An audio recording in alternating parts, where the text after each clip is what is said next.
Welcome back mga kabayan! Nagbabalik po muli ang inyong lingkod upang magbigay sa inyo ng mga bago at nagbabagang mga balita. Tila ba naging mainit na usapin ang isyong ito sa mundo ng social media? Isang napakainit na balita ang lumabas ngayong araw matapos kantahin ni dating Senate President Tito Soto ang kanyang mga alegasyon laban kay Pangulong Kuting. Ayon sa mga pahayag ni Soto, may mga matitibay siyang ebidensya na nagdidiin kay Pangulong Kuting sa ilang mabibigat na kaso. Sa isang press conference na dinaluhan ng maraming miyembro ng media, inilahad ni Soto ang mga dokumento at testimonya na umano'y magpapatunay sa mga irregularidad at katiwalian na kinasasangkutan ni Pangulong Kuting. Ani ni Soto, panahon na upang ilabas ang katotohanan. Hindi na natin dapat palampasin ang mga ganitong klase ng abuso sa ating gobyerno. Sa kabila ng mga paratang, nananatiling matibay si Pangulong Kuting at itinanggi ang mga akusasyon laban sa kanya. Ayon sa kanyang tagapagsalita, walang katotohanan ang mga paratang ni dating Senate President Soto. Ang mga ito ay pawang gawa or pawang mga paninira lamang upang guluhin ang ating administrasyon. Gayunpaman, tila ba nagkaroon ng pagyanig sa palasyo dahil sa mga bahayag ni Soto. Lumalabas na mayroon ng ilang senador at kongresista ang nananawagan ng investigasyon sa mga aligasyon. Ayon sa isang senador, dapat nating tingnan ng mabuti ang mga aligasyong ito. Kung totoo ang mga ito, kinakailangan managot ng sino mang mapapatunayang may kasalanan. Samantala, inaasahan ang pag-usad ng mga kasong ito sa mga susunod na linggo. Ang tanong ng marami ngayon ay kung magiging sapat ba ang ebidensya ni Soto upang makulong si Pangulong Kuting o kung maggagawa ba ng administrasyon na mapatunayan ang kanilang kawalang sala. Sa kasalukuyan, patuloy ang pagtutok ng sambayanan sa isyong ito at tiyak na magdadala ng malaking pagbabago sa mundo ng politika at bansa. Well, para nga sa buong impormasyon ay panoorin na lamang ang buong video. At kung bago ka pa lamang sa aking channel, huwag kakalimutang mag-subscribe, pindutin ang notification bell at piliin ang all upang laging updated sa mga bago at nagbabagang mga balita. At sa mga solid viewers naman natin dyan, maraming salamat naman po sa patuloy na pagtangkilik sa ating channel. Tuloy-tuloy lang po ang laban para sa katotohanan at para na rin sa kinabukasan ng ating pinakamamahal na bansang Pilipinas. So kapag pinasa o pinirmahan ni Marcos Jr. yung Senate Bill 2249 na yon or yung PNP Organizational Reform mga palangga, syempre ang bango mo, Senator Bato, di ba? Bango-bango ka, wow, ang galing-galing ni Senator Bato, which is, ang intention mo naman, naiintindihan naman kita na ang intention mo para sa kapulisan. At tama ka, hindi naman ito para sa iyo. Anyway, magre-retire ka na. Yeah, just in case na matatapos ka na, 'di ba? Matatapos na ang iyong pagiging senador diyan, ang iyong term. So, hindi ka mananalo kung magpapaka-under ka dito sa mga bangat na ito. Pagbukas ng sesyon, okay? Ito lang, Senator Bato. Baka hindi na nga umabot si Magbangal Jr. You'll never know kung ano mangyayari. You do it. As soon as possible, buksan mo ang PIDEA leaks. Karapatan ng taong bayan na malaman kung unang-una sino yung complete gear, yung driver na hinuli ni Kuting, pinahuli ni Kuting kunwari, na asa na ngayon? We're talking 1.8 tons to 1.4, bumaba, naging 1.2. Doon pa lang red flag na, Senator Bato. Wala kang ginawa Nandiyan dyan ka, chairman ka ng Committee on Dangerous Drugs. Di ba? Andiyan dyan ka, patunayan mo sa amin, ilabas mo yung driver na yon at ilabas mo at papuntahin mo si Lisa dahil binanggit ang pangalan niya. Hindi mo pwedeng tapusin yung PIDEA leaks na yan. Hindi ka kahit kailanman, hindi ka gugustuhin ni Lisa. Dahil hudas yan. Galit na galit yan kay Pangulong Duterte at insecure yan kay Inday. If your loyalty is for Duterte, for Inday, at for taong bayan, wala kang kakatakutan, Senator Bato, ipatawag mo si Lisa na pinangalanan na mastermind ng pagbabribe at pwedeng atakin sa puso si Morales sa pakikipagsabuatan kay James Kumar. Yan ang gawin mo. Huwag kang matakot sa isang ahas. Kasi kaya naming durugin yan. Ito, kasama ko yung mga palangga ko. Dudurugin yan namin ng bonggang-bongga. And now what? Okay. Ano pa mga ginagawa ni mga bangag? Okay, punta tayo dito. Ayop, hindi ko ito ma-miss. Ano ba to? O, Pauline Canada. Okay, anong sabi dito? Si Pauline Canada, mga kababayan, isa sa mga inakusahan. Okay? Na staff ni Pastor Quiboloy. Okay? na because of that 1 million na bounty reward the other day, nang hinalngal ni Abalos na galing daw sa private donor yung bounty, which is labag sa batas, ayon sa mga magagaling na abogado, na pag-usapan na natin yan, nung hinuli nila si Pauline Canada dahil may nagtimbre daw, nung tinawagan ni Attorney Torion, okay, na counsel nila Pastor Quiboloy, dinideny ng PNP na wala daw silang nahuli. Pero may nakakuha na video which pinasend ng SMNI na hinuli nila. Like after few hours pa nila, mga 6-7 hours yata, tsaka na lang nila confirm na may nahuli. Pero nung una dinideny nila, ano yung purpose nito?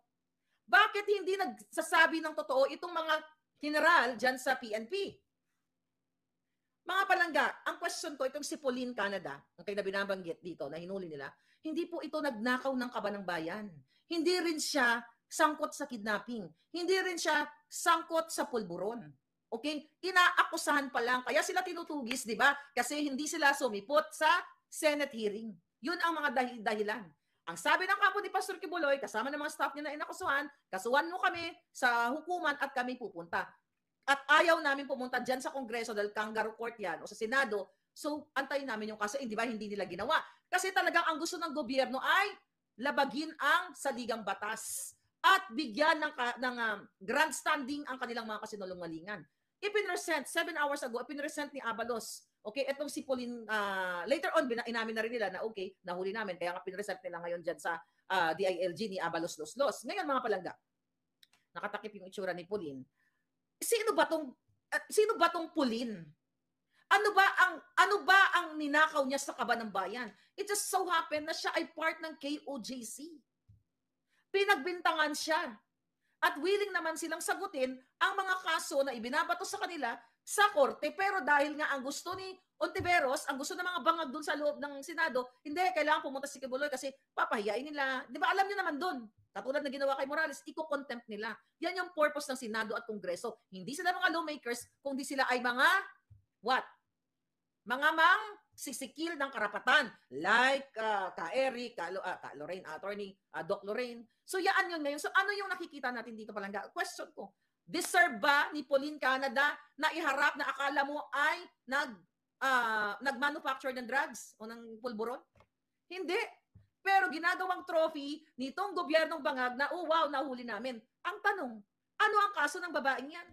Gumurgor ba yan? Si Lisa dapat ang iharap nyo sa bayan na nang kidnap sa Turkey. Si Lisa ang kanyang kapatid, si Michael Ma na sangkot sa smuggling, si Marcos Jr. na sangkot dito sa alitagtag na protektado pa itong hinuli nilang driver na yon.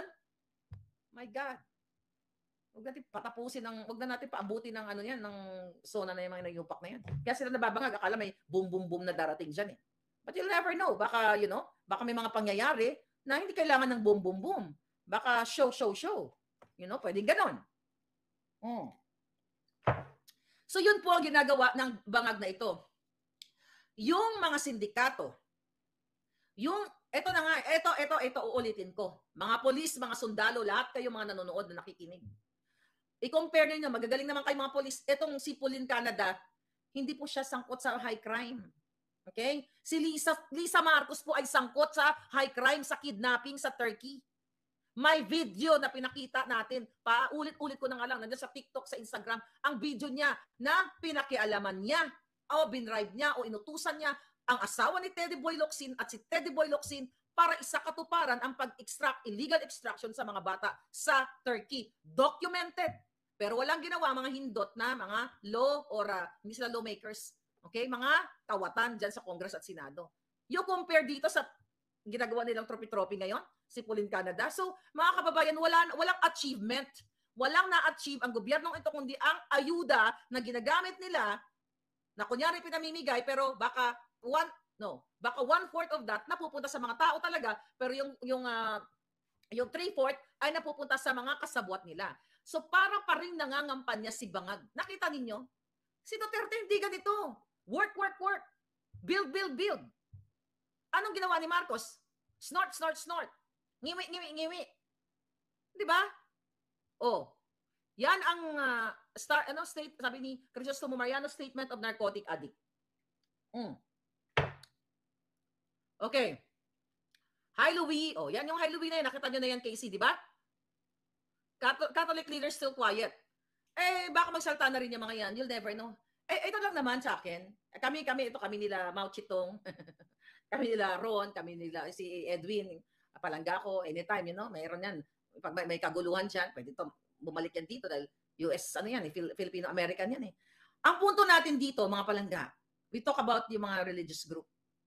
Catholic lahat. Maawa kayo sa bayan ninyo. Maawa kayo dahil ang inyong bansa ay nasa pumunoy na. Ang namamayagpag na lang, ang nakadikit sa mga bangag, ang negosyo na pinoprotektahan ng mga bangag, ang mga smuggler. Pero minsan nga, iniisip ko, minsan, kung gusto talaga kayong pasinghutin ng nuk-nuk-nuk, buti sana kung masama, kung hindi lang kayo, buti sana kung kasama yung mga demonyo, kaso lang, kayo nakasinghot, sila buhay. You know what I mean? Kung patas sana ang laban, na lahat singot, wala na yung lahi natin. Tapos na. Then maybe we can start a new breed. Diba? Simula tayo, pero imposible yun. Unless nagunawin ng buong mundo. Magsimula tayo ng bagong mundo. Ako, payag ako doon. Kayo, payag kayo. Total, sobrang sama na tong mundong ito eh. Lalo na yung mga bangag dyan sa Malacanang. Sobrang sama. Yes. Mataas. Ano yun? Mataas yung itong bounty ng CI kaysa sa sinabi ni Bangag. Sabi ni Dense Scorpion. Apocalypse. Yes, Racer, gusto mo ba? Ako minsan naisip-isip po yun eh. Nang matapos na ito, kadyutahan nila. Kasi kawawa kayo. Kawawa talaga ang mga Pilipino. Tingnan mo, lumabas kayo ng bahay ninyo. Ganun pa rin ang kahirapan. Bago ako pumunta ng Amerika, mas mahirap ang nakikita ko dyan nung umuwi ako.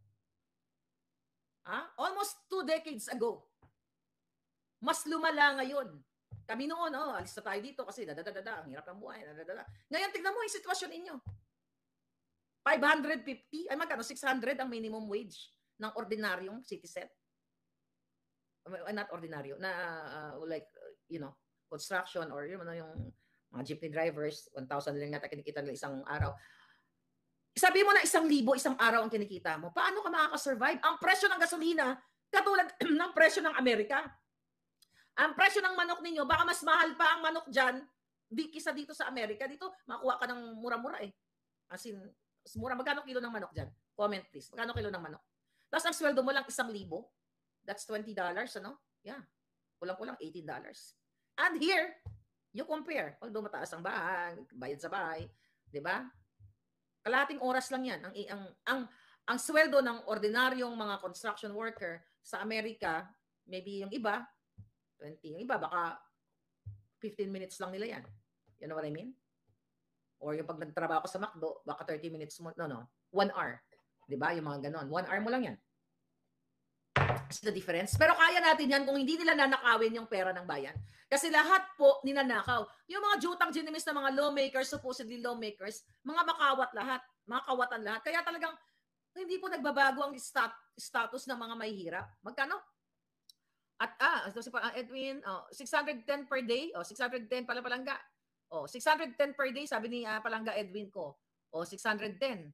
Okay, 350 sa probinsya. Tiyan mo, kaluoy pala talaga ng mga tao sa atin. 350 pesos, paano ka mabubuhay ng maayos? Kaya natin na, tama ba ako? Ito, magaling ito. Accountant yan si Palangga. Dito yan, magaling na accountant sa Amerika. Si Palangga Edwin. I mean si Palangga. Kayang-kaya ng Pilipinas itaas ang antas ng buhay ninyo. Kung hindi na pupunta sa bulsa, magsimula sa barangay kapitan, may pagnanakaw. Papunta sa, lalo na ang presidenteng Bangag. Pagbiyahe pa lang yan. 2 years? For 2 years, nasaan na yung pledges? May narinig ba kayo na isang malaking company na nag-invest at nabigyan ng trabaho ang mga tao? Wala, puro lang tuka-tuka, tukis-tukis. Ayuda, hanggang ngayon, ayuda ka pa rin. Ang ayuda, mga kababayan, dapat yan, okay, kahit sinong presidente, nandiyan lang yung mga ayuda na yan. When I say ayuda, dapat yan, kasi talagang hindi mo masisiro at ang kahirapan. Nagpo-focus siya dapat sa pagkakakitaan ng tao, livelihood program and infrastructures. Hindi niya pupunta pa siya doon para mag-ayuda. Anong ibig sabihin yan? Epal. Pakitang tao na nag-ayuda siya. Pumunta kayo sa ibang mayayamang bansa. Hindi yan trabaho ng presidente na mamimigay ng supot-supot na bigas. Katsipan yan. Yan ay pang third world country o pang bangag lang yan. Enough for that. Maraming mabuting pwedeng gawin ang isang leader, ang isang presidente na mas makakapagbenepisyo ang pangkalahatan. Pero mga kababayan, paano ka magkakabenepisyo. Okay? Gaano magbibenepisyo ang pangkalahatan. Ang intensyon nila, makipagsabwatan sa smuggler, sa pulboronic. Yang pogo na yung mga sinasabi nila, yang sila Alice Go at yung kung ano-ano pa mga isyo dyan sa pogo, isa lang po ang ibig sabihin yan. Kompetensya. Kasi ang gusto ni Bangag, ang gusto ni Lisa, sila ang Lord. Well, sila na nga ang Lord sa gambling Lord. Sa kanila lahat, umiintrega. Remember, sinabi ko sa inyo, ayon sa ating puting ahas, this was last year. Si Altenco ay nagbibigay ng 150 million, according to my puting ahas, according to our source, nagbibigay daw ng 150 million dito sa PSG, na I think baka naligwak na yun, you know, kasi marami silang niligwak dahil tamang hinala. Nagbibigay ng 150 million kay Lisa every week. Every week. So wag kayong umasa na mababago ang buhay nyo sa Pilipinas. Kung gusto nyo mabago ang buhay nyo, get out from your house. Speak up and start the game. Game of Thrones. Diba? Ano? Puro lahat panggigipit. Puro lahat pagnanakaw.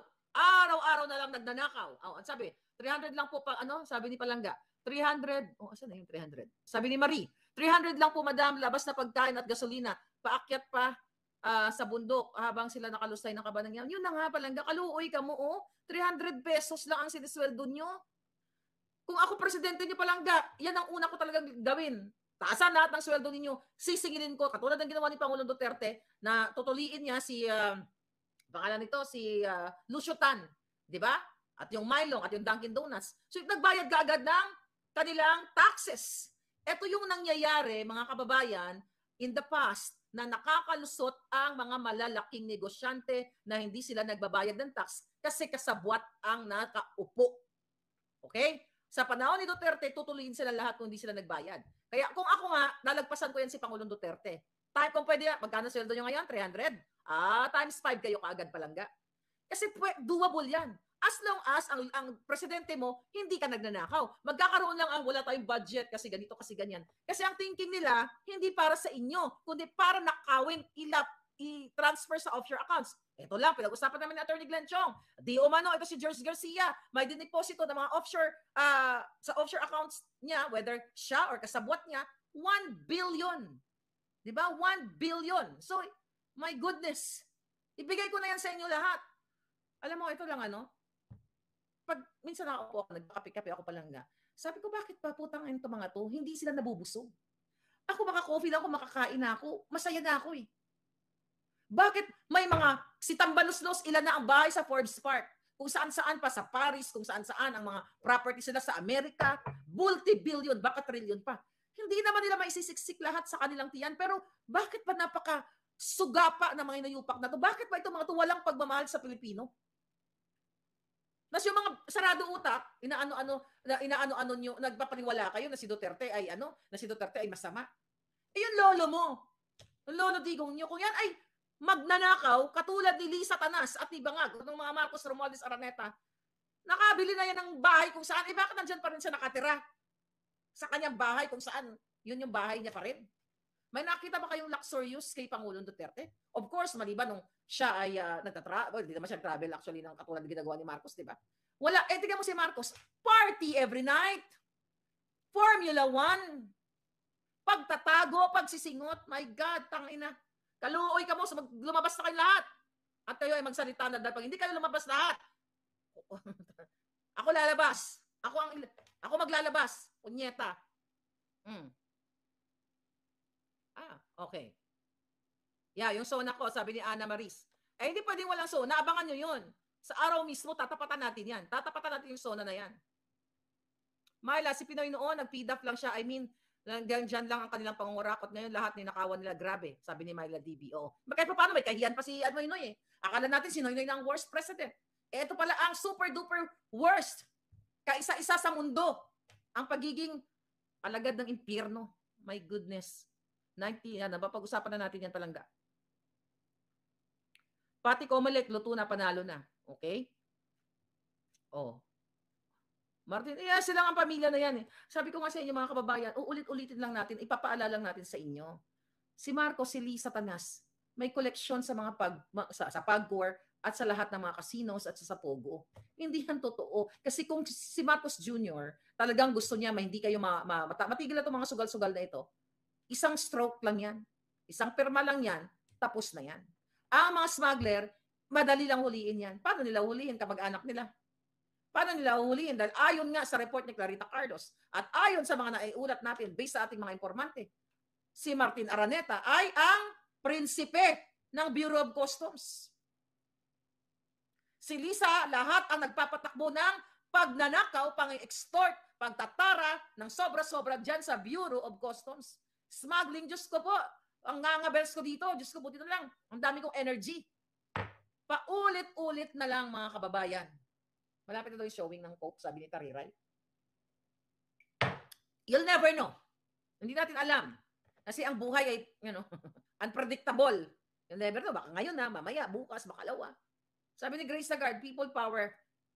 Nasa mga kamay ninyo ang power to better your life, mga palangga. Paano nyo ito mga polis, mga bruskong-brusko na ito eh. Ayaw pa kasing mag-speak up eh. Lumabas na kayo, uy. Mga AP, lumabas na kayo. Pitikin kayo mga itlog nyo. Gusto niya. Lumabas na kayo, parang pitik ni Inday Maharli kayo mga itlog nyo. Maluoy ka mo. Maawa kayo.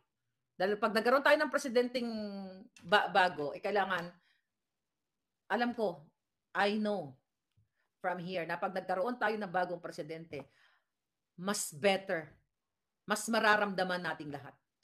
Kasi nakita niyo yung struggle eh. Nakita niyo yung ginagawa sa atin eh. Kung hindi niya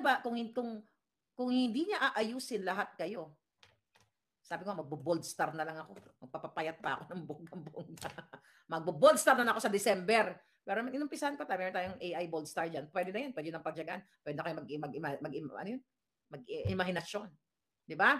So it's up to you. No, resign. Hindi magre-resign yan palangga. Binaboy nila ang Davao, sabi ni Hakbang ng Maisog, Vancouver. Binaboy talaga nila. Alam nyo, hindi epekto yung resign na yan. Ang epekto dyan, isang kembot, isang boom, boom, boom. Malay nyo, manggaling sa akin, manggaling kay Attorney Glenn, o manggaling kay, sa inyo. You'll never know, mga darling. Okay? Si Mao Chitong, may bago si Palangga. Kung tinatawag na tayong lahat para magmarcha sa kalsada, sasama ba lahat? Well, dito nga nagtatapos ang bidyong ito. Kayo naman po ang aking tatanungin mga kabayan. Ano naman po ang inyong mga reaksyon sa balitang ito? Ang ating comment section ay bukas para sa inyong mga samot-saming reaksyon at komento. Lagi niyo pong tatandaan na bilang isang mamamayan ng bansang Pilipinas at bilang isang butante at bilang isang matapat na mamamayan na nagbabayad ng buwis dito sa bansang ito ay kailangan din natin magsalita at mag-react. Huwag kakalimutan, do not let your thoughts left unspoken. As citizen of this country, your thoughts matters. Muli po, kung bago ka pa lamang sa aking channel, huwag kakalimutang mag-subscribe at pindutin ang notification bell upang laging maging updated sa mga bago at nagbabagang mga balita. Huwag din kakalimutang mag-iwan ng like at i-share ang bidyong ito upang ang inyong pamilya, kaibigan at kakilala ay maging aware din sila sa kung anong nangyayari sa ating pinakamamahal na bansang Pilipinas.